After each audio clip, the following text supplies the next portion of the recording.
दृढ़ होकर के बैठे कि आज अपने समस्त प्रश्नों के उत्तर मुझे प्राप्त करने ही हैं, क्योंकि उलझने जो भी हैं वो प्रश्न के कारण है। क्या करूं, क्या न करूं, ये नौकरी करूं कि नहीं, इसके साथ बिजनेस करूं कि नहीं। हनुमान जी कौन थे? प्रवर्षण पर्वत पर क्या कर रहे थे? तो फिर धन के कारण अगर जीवन में शांति होती तो रावण और राम की ये लीला न हुई होती।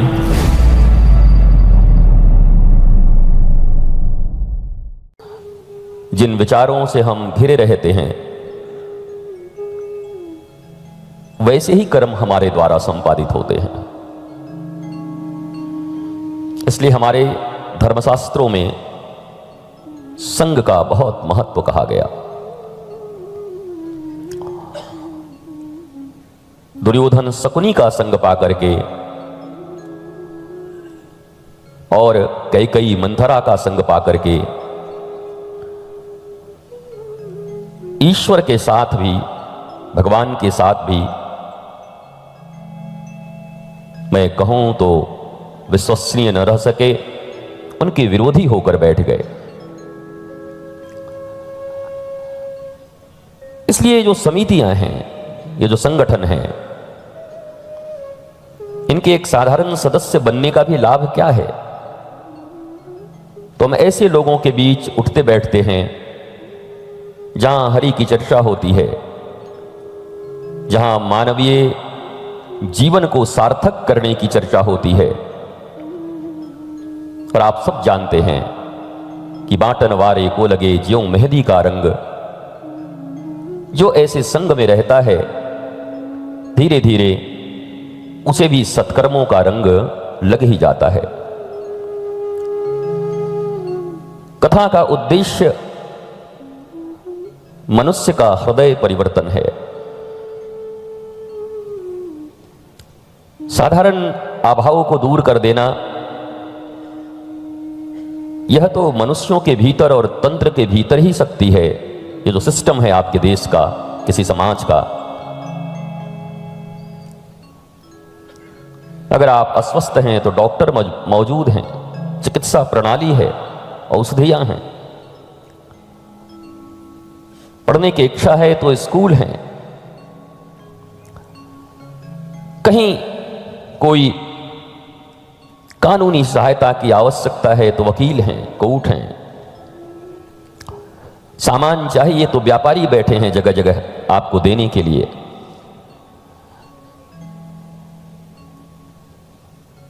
तो जो भी सुविधाएं आपको चाहिए जीवन में, जो अभाव है इस शरीर को रखने के लिए, उस अभाव को दूर करने के लिए मनुष्य के भीतर शक्ति है। परंतु एक ऐसा भी अभाव है जिस अभाव के कारण चाहे जितने प्रभाव हों, धन का, प्रभुत्व का, वस्तुओं का, पर आप आनंदित नहीं रह सकते। आपका जीवन टेंशन, डिप्रेशन, अनर्गल सोच, और जैसे कहते भीतर भीतर घुल रहे हैं, जीवन का आनंद नहीं ले पा रहे हैं। उसके लिए ये सत्संग, ये कथा और आपकी दृढ़ इच्छा शक्ति, क्योंकि कथा भी हो, सत्संग भी हो, पर आपकी इच्छा शक्ति ना हो, आप इसे भी एक इवेंट समझ करके आए, बैठें,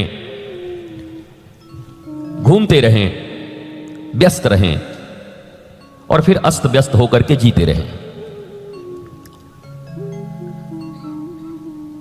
इसलिए यह कथा हमें क्या देती है? हमारे भीतर के चिंतन धारा को बदलती है। अगर आप आज दुखी हैं, और अगर कहना भी मूर्खता होगी, कौन ऐसा है जो दुखी नहीं है? ये अगर कह के एक लिबर्टी देना ठीक नहीं है कि अगर दुखी होंगे, दुखी हैं। मैंने कल ही कहा कि जीवन 70-80 साल का है, इसके भीतर ही आपको आनंदित होना है। और ये कोई 5-10 वर्षों में नहीं हुआ जाता कि चलो जी आज से प्रयास करते हैं तो 5 साल के बाद हम आनंदित हो जाएंगे। हमने एक लक्ष्य बना लिया, इतनी सैलरी आ जाएगी इतना टर्नओवर हो जाएगा तो हम आनंदित हो जाएंगे। ऐसा दिखता नहीं कहीं पर। लक्ष्य तो इसी पल का होना चाहिए। जैसे महात्मा बुद्ध उंगलीमाल के पास जब पहुंचे तो उसे बरसों नहीं लगे उंगलीमाल को परिवर्तित होने में, कि अभी मिले हैं, अब धीरे धीरे अध्ययन चलेगा उंगलीमाल का, अब बेचारा हवन करेगा, अब थोड़े मंदिर जाएगा, अब थोड़ी सेवा करेगा, तब परिवर्तन होगा। इंस्टेंट ग्लूकॉन डी जैसे इंस्टेंट एनर्जी देती है ना, वैसे इंस्टेंट पलों में परिवर्तन हो गया। जिन श्रीमद् वाल्मीकि रामायण का कभी आप श्रवण करते होंगे, रामायण ही वाल्मीकि रामायण है, बाकी तो बाद में लिखे गए हैं। तो रत्नाकर से वाल्मीकि का रूपांतरण यह भी कोई बहुत वर्षों में नहीं हुआ, बस एक मुलाकात और बन गई बात। बात जिनके बनने होते हैं वो बन जाते हैं एक मुलाकात में। जिनके नहीं बनने होते वो कबीर के कुत्ते की तरह दर दर दूर दूर होए। कबीर कहते हैं कुत्ता मन कुत्ता दर दर फिरे और दर दर दूर दूर होए।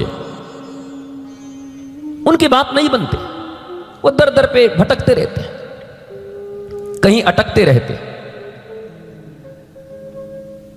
इसलिए दृढ़ इच्छा शक्ति क्या होनी चाहिए कि आज का संसर्ग, आज की कथा मेरे जीवन में पूर्ण परिवर्तन लाने में समर्थ है। कथा एक तरफा होती है जहां आपको प्रश्न पूछने का अधिकार नहीं होता। अब तो बहुत सारे लोग अलग अलग दिन, मैं भी कल भूल गया ये बोलना कि आप कल कुछ प्रश्न लिख के ले आना, और मैं भी इंस्टेंट ही जवाब देता हूं। भारत के जितने भी आज तक पत्रकार, जितने भी चैनल्स, बड़े से बड़े, कभी कोई सेटिंग गेटिंग नहीं हुई हमारी। इंस्टेंट आओ, इंस्टेंट पूछो और इंस्टेंट जवाब लो। ये मत पूछे महाराज जी ये वाला पूछें क्या, अरे क्या सेटिंग कर रहे हो, फ्रॉडिज्म कर रहे हो? सीधा पूछो। अगर लगता है कि यह पूछने से देश का मंगल हो सकता है तो फिर हमें तैयारी करने का मौका मत दो, क्योंकि तैयारी करने का मौका दोगे तो देश के साथ धोखा होगा। मैं अच्छी तैयारी करके आऊंगा, गोल गोल बातें कहूंगा। अगर मेरे भीतर में राष्ट्र प्रेम है, संस्कारों के प्रति प्रेम है, भक्ति है, मनुष्य के मन में उठने वाली समस्याओं के समाधान है, तो उसके लिए फिर अध्ययन करने की जरूरत नहीं है। इंस्टेंट। ऐसे ही कथा में भी इंस्टेंट परिवर्तन तभी होगा जब आप भी दृढ़ होकर के बैठे कि आज अपने समस्त प्रश्नों के उत्तर मुझे प्राप्त करने ही हैं। क्योंकि उलझने जो भी हैं वो प्रश्न के कारण है। क्या करूं क्या न करूं, ये नौकरी करूं कि नहीं, इसके साथ बिजनेस करूं कि नहीं, ये मेरा रिलेशन ठीक रहेगा कि नहीं, या इसकी शिप डूब जाएगी। ये पता नहीं कितने प्रश्न हैं आपके जीवन में। और जिनके पास रोटी नहीं है उनका तो बस एक ही प्रश्न है कि रोटी कहां से मिलेगी, कपड़ा कहां से आएगा और मकान कहां से आएगा। पर उससे ज्यादा प्रश्न जो तीनों हैं जिनके पास, उनके पास ज्यादा प्रश्न, वो ज्यादा बेचैन। रोटी वालों को तो सिर्फ रोटी चाहिए। कल कोई कह रहा था, अभाव प्रभाव की चर्चा कर रहा था, अभाव प्रभाव। अभाव तो सबके जीवन में है। भगवान श्री कृष्ण जब दुर्योधन के पास जाते हैं तो दुर्योधन उनका थोड़ा ह्यूमिलिएट करता है। जीवन में गैया चराए हो, इधर आओ, इधर जरा 56 भोग बनवाओ। तो अब उस दुष्ट को कौन बताए कि वो द्वारिका के राजा हैं। दुनिया में दो ही राज ऐसे रहे जो सोने की नगरी रही। एक का राजा रावण रहा, लंका, और एक के श्री कृष्ण, यद्यपि लोग कहते हैं श्री कृष्ण राजा नहीं है, पर आपको भी पता है मामला राष्ट्रपति और प्रधानमंत्री की तरह था। राजा तो श्री कृष्ण ही है, ले नहीं सकते थे पदभार को। यदुवंश के ऊपर जो श्राप था उसके कारण, परंतु घोषित अघोषित रूप से राजा वही है। सोने की नगरी है दो, एक का राजा रावण, तो 1 लाख पूत 1.25 लाख नाती, ता रावण घर दिया ना बाती। कोई बत्ती जलाने वाला नहीं बचा, दीपक मरमरा गए सब। और एक द्वारिकाधीश है, वहां की भी हालत कमोबेश ऐसी ही हुई है। सोना खतरनाक है, यह मानना पड़ेगा। ये जो सोना जहां ज्यादा है वहां सोना ज्यादा होता है। सोना मतलब मोह निशा संग सोवनिहारा। ये मोह की निशा में, अंधकार में, वहां सोना ज्यादा होता है। हां, लेकिन 2 अंतर है। रावण की सभा में कोई जाए तो उसको अहंकार और अपमान बर्दाश्त करने पड़ते हैं, पर जब श्री कृष्ण की सभा में कोई एक साधारण, उनका एक मित्र गुरुकुलम का आ जाता है, सुदामा, तो अपने सिंहासन पर बिठाकर गर्म जल और इत्र से नहीं बल्कि अपने आंसुओं से उनके पद को पखारते हैं। ये श्री कृष्ण की द्वारिका है और वो रावण का लंका है। और मैं सदा कहता हूं, जहां शंका है वहीं लंका है, और जहां विश्वास है वहीं वृंदावन है। हम तो विश्वास के वृंदावन में निवास करते हैं। जब तक जीवन में शंका है, ये जितने संदेह हैं, confusion, there is no conclusion, confusion है, तो वही लंका है, और लंका में कभी शांति हो नहीं सकती। रावण ने प्रयास किया था, सीता माता शांति हैं, सोचा ऐसे तो शांति आएगी नहीं, चलो उठा के ले जाएं, जबरदस्ती, तो शांति उठा के ले गया। शांति जबरदस्ती नहीं ला जा सकती। शांति से, शांति का खोज करने वाला अगर कोई हो सकता है तो ज्ञानी हो सकता है। ज्ञानी नाम अग्रगण्यम सकल गुण निधानम वानरा नामधीशम। शांति जब अपहरित हो गई, शांति का अपहरण हो गया, तो ढूंढने वाला ज्ञानी नाम अग्रगण्यम हनुमान जी चाहिए। हमारे भी जीवन की शांति खोई है, पर हम ढूंढ कैसे रहे? मनी, पावर, बात, विवाद, न जाने क्या क्या। जबकि रामचरितमानस, भगवान राम की कथा हमें यह सिखा रही है कि साक्षात भगवती सीता भी जब प्रभु की ओर से दृष्टि हटाकर सोने की ओर दृष्टि डालती हैं, गोल्ड डियर, सोने का हिरण, तो जैसे ही भगवान की उपस्थिति में सोने के हिरण की ओर दृष्टि जाती है और भगवान को कहती हैं ले आइए, मुझे ये चाहिए। अब लोग कहते हैं क्या प्रभु को पता नहीं, इनको पता नहीं, उनको पता नहीं, सबको पता है भाई, छोटे बच्चे को ही पता है सोने का मृग नहीं होता। तो कई इसके आख्यान दिए जाते हैं विद्वानों के द्वारा कि माता सीता ने कभी प्रभु राम से कभी कुछ मांगा ही नहीं जीवन में। कभी बेचारी यहां आई, यहां से वनवास हो गया, कहां से जनक नंदिनी आई थी, जनक दुलारी, ये लेके वन में निकल गए। बोला जीवन में एक ही चीज तो मांग रही, चलो दे देते हैं। तो जब सोने की ओर दृष्टि हुई और प्रभु को इग्नोर किया तो भगवान तो चले ही गए, पर भगवान ने धीरे से, लक्ष्मण जी को जीवाचार्य कहा जाता है। जो लोग विद्वान हैं वो समझते होंगे जीवों के आचार्य लक्ष्मण जी हैं।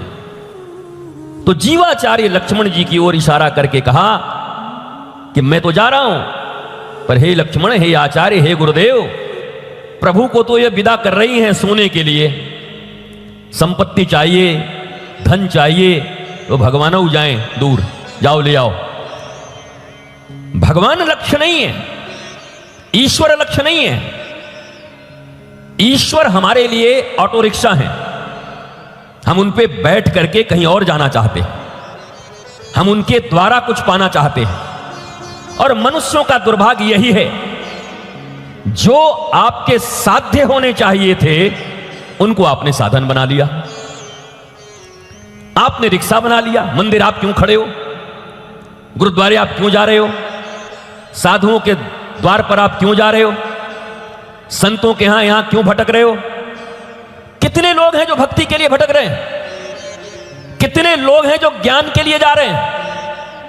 कितने लोग हैं जो अपने जीवन में शांति कैसे प्राप्त होगी और गुरुदेव के कथनानुसार मैं अपने जीवन को चलाऊंगा, यह दृढ़ निष्ठा लेकर के कितने लोग जा रहे हैं? बताओ। खड़े हो जाओगे तो लाखों में 2 नहीं मिलेंगे, करोड़ों की संख्या में अभी महाकुंभ हो रहा है हमारे उत्तर प्रदेश में, प्रयागराज में। प्रयागराज में करोड़ों की संख्या में, लिखा जाएगा करोड़ों श्रद्धालुओं ने डुबकी लगाई, और उसमें 1 लाख जो पॉकेट मार हैं वो भी श्रद्धालु हैं क्या? बताओ। 1 लाख बैग छीन के भागने वाले भी पहुंचे हुए हैं, वो भी श्रद्धालु हैं क्या?